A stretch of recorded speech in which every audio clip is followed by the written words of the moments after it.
Hello, friends, and welcome back, fellow seekers of cinematic treasures. Today, we are diving into the world of hidden gems and uncovering the magic of Rachel True, an icon who is often overlooked, unfortunately, in the realm of nostalgic cinema, but not here on this channel.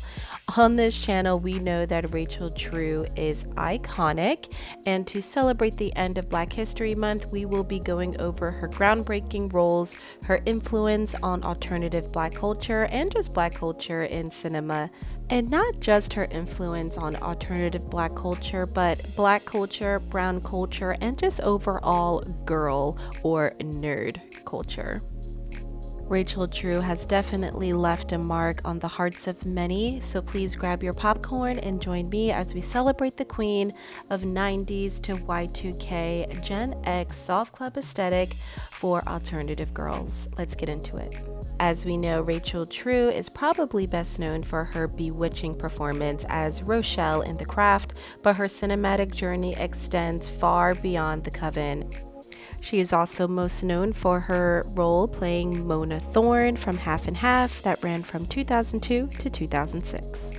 We also really know her from the stoner comedy Half Baked with, of course, Dave Chappelle, and some surreal indie films as well. She really did pioneer that B-movie Gen X soft club aesthetic, like with movies called Nowhere, Embrace of the Vampire, and The New Best Friend.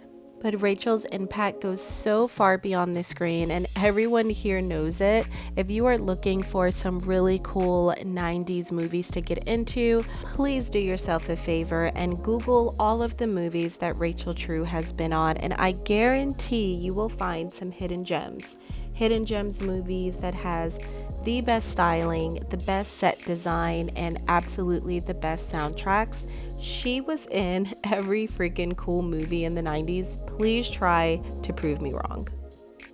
We cannot ignore the racial microaggressions that she probably experienced on screen, nor can we ignore the fact that she really hasn't starred in a lot of movies or was just known as that token Black girl in many movies, like we have seen in The Craft.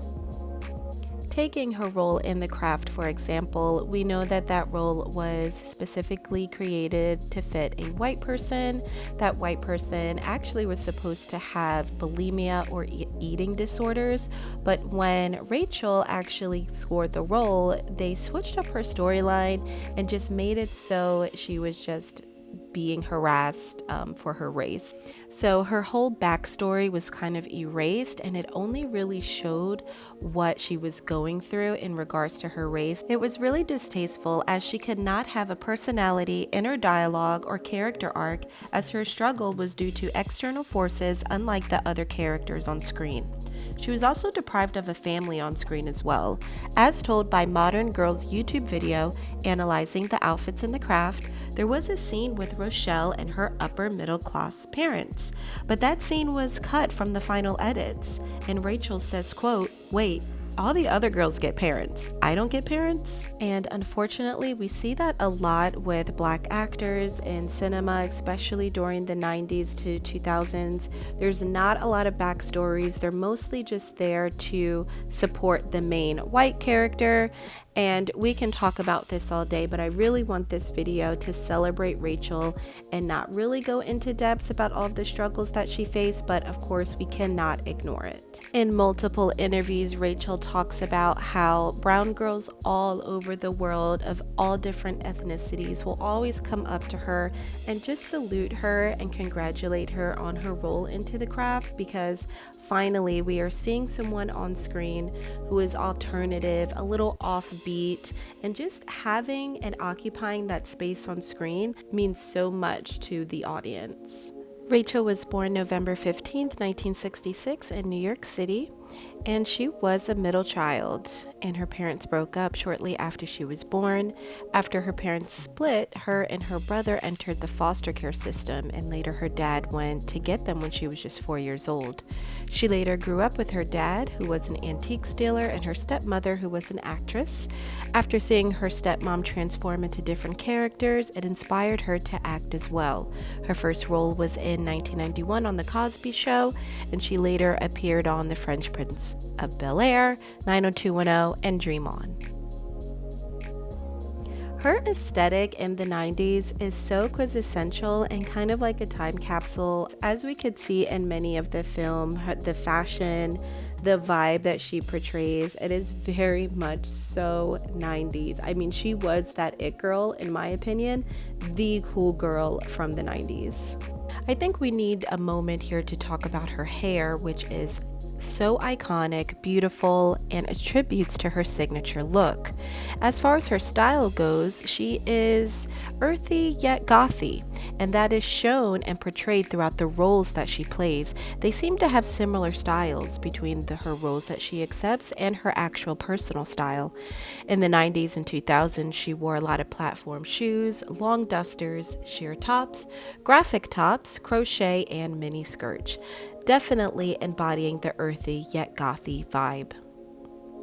It is no wonder that Rachel True looks amazing for her age. Doesn't seem like she aged at all, in fact, and she credits that to her diet. She avoids meat, sugar, alcohol, drinks lots of lemon and water, participates in no hard drugs, and of course, she exercises. Rachel lives an extremely private life with no known public relationships. Rachel has been into tarot ever since she was young, and it seems like she got a deck maybe around 8 years old, and she has a tarot guidebook and deck. You could purchase that on Amazon. It is called True Heart Intuitive Tarot. Rachel has obviously had challenges in her roles, but she has been a trailblazer for Black alternative girls everywhere. With her effortlessly cool style and unapologetic attitude, she became a beacon of empowerment and representation in the sea of mainstream stereotypes. From her funky fashion choices, bold expressions, Rachel embodied the essence of Gen X soft club aesthetic, inspiring so many Black alternative girls to embrace their authenticity and individuality. Rachel is not just an actress, she is a role model, an icon, a voice for the underrepresented.